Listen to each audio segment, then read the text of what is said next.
Hello students, welcome to Sagar Sharma classes. आज हम आपके लिए लेके आए हैं टॉप कॉमर्स एमसीक्यूज। कल हमने इसका फर्स्ट पार्ट डाल दिया था जिसमें हमने 20 एमसीक्यूज कराए थे। आज इसमें 21 टू 40 एमसीक्यूज आपको कराए जाएंगे। तो पहला जो क्वेश्चन है वो इनकम टैक्स से है। Income earn during a previous year is taxed in its relevant assessment year is the general rule of taxation. Find the statements given below which are exceptions to the above rule. तो इसमें सीधे सीधे आपसे पूछ रहा है exceptions of the previous year.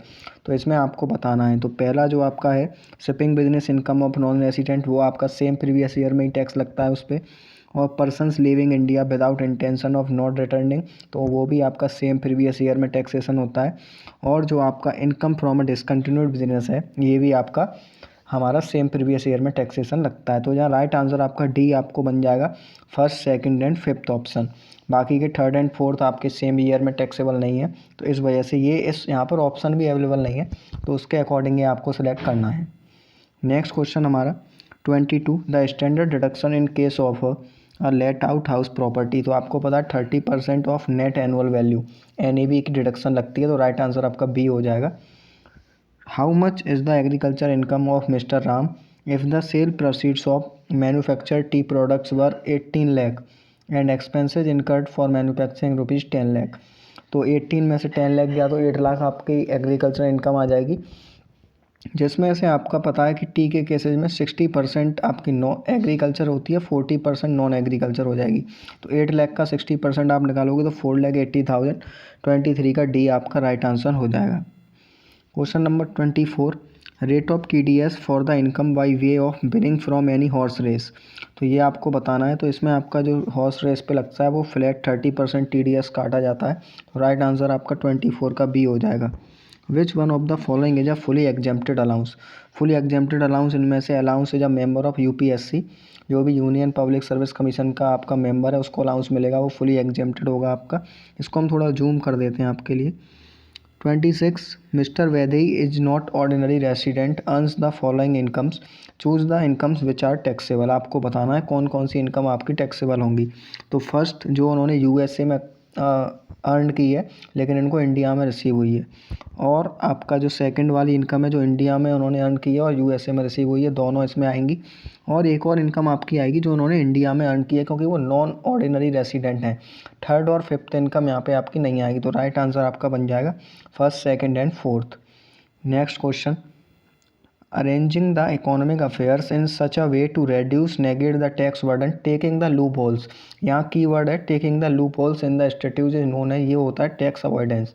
B आपका right answer हो जाएगा। Next question 28, alternative minimum tax is applicable in which of the following when the adjusted total income exceeds ₹20,000। तो ये जो आपका AMT अल्टरनेट मिनिमम टैक्स का एप्लीकेबल है वो किस किस के में एप्लीकेबल होता है, वो आपका होता है 28 का डी आंसर है, मतलब AOP, LLP और HUF, इन तीनों के केस में आपका एप्लीकेबल है। कंपनी के केस में AMT की कंडीशन एप्लीकेबल नहीं है।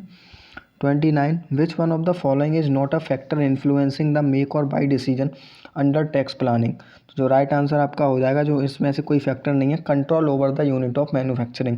जबकि BCD आपके तीनों ही इसमें इंपॉर्टेंट फैक्टर हैं influencing the decision under tax planning. Next आपका avoidance tax is payable by a person, sorry advance tax is payable by a person whose tax liability exceeds. ये काफ़ी इंपॉर्टेंट क्वेश्चन है, जिसकी 10,000 इन अ ईयर से exceed करेगी वो आपका advance tax उसको भरना पड़ेगा। Next question 31, the most common value in the data is known as. जो मोस्ट कॉमन वैल्यू होती है जो ज़्यादा मोस्ट फ्रिक्वेंटली आपकी आ रही है उसको मोड बोलते हैं। राइट आंसर आपका सी हो जाएगा, mode. Next question 32, which of the 3 commonly used measure of dispersion. 3 commonly used of आपके डिस्पर्जन के कौन कौन से होते हैं, range, inter quantile range and standard deviation. Right answer आपका बी हो जाएगा।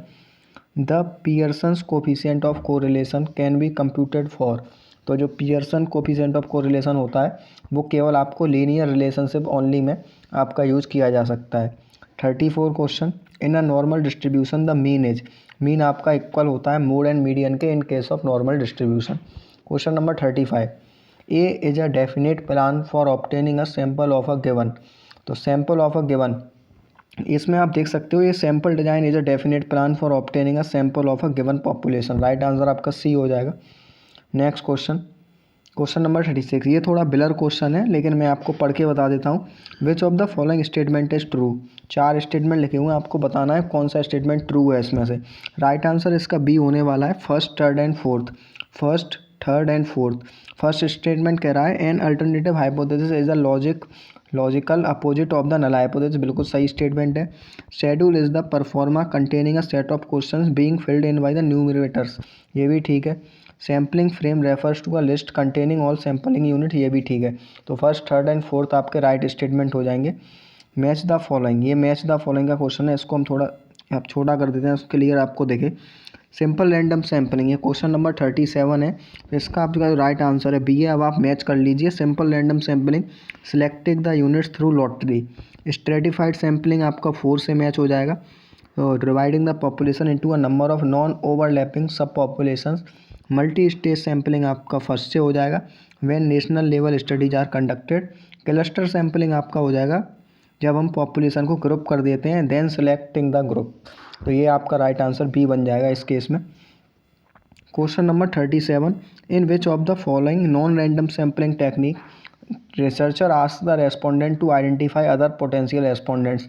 तो ये स्नोबॉल सैम्पलिंग होती है, इसमें क्या होता है जो रेस्पोंडेंट है वही आगे आपके सैंपल को ढूंढ के लाते हैं, मतलब ये एक स्नोबॉल की तरह काम करता है। 39, the sources of research problem are. तो ये चारों तरीके ही हैं आपके रिसर्च गैप्स के थ्रू आप रिसर्च प्रॉब्लम सोर्स कर सकते हो, थ्योरीज, सजेशंस और प्रैक्टिकल इश्यूज के थ्रू। तो राइट आंसर आपका डी हो जाएगा, first second third and fourth. Question number 40, जो लास्ट क्वेश्चन है हमारी इस वीडियो का, क्योंकि मैंने आपको पहले पार्ट में ही बता दिया कि 100 क्वेश्चंस की ये पूरा पेपर है, तो 40 हो गए हैं। इसके बाद आपके 3 पार्ट और आएंगे 20 क्वेश्चंस के। लास्ट क्वेश्चन देख लीजिए। A relationship which imposes some restrictions on the availability of resources is called, उसको हम बोलते हैं कॉन्स्ट्रेंट। ये कॉन्स्ट्रेंट होता है जो आपका सम रेस्ट्रिक्शंस लगा देता है। तो रेस्ट्रिक्शन यहाँ पे कीवर्ड है, जो कि कॉन्स्ट्रेंट आपको क्लियरली आंसर दिख जाएगा। आशा करते हैं क्वेश्चंस आपके लिए लाभदायक होंगे। अगर किसी क्वेश्चन में डाउट हो तो आप कमेंट में ज़रूर पूछें। धन्यवाद।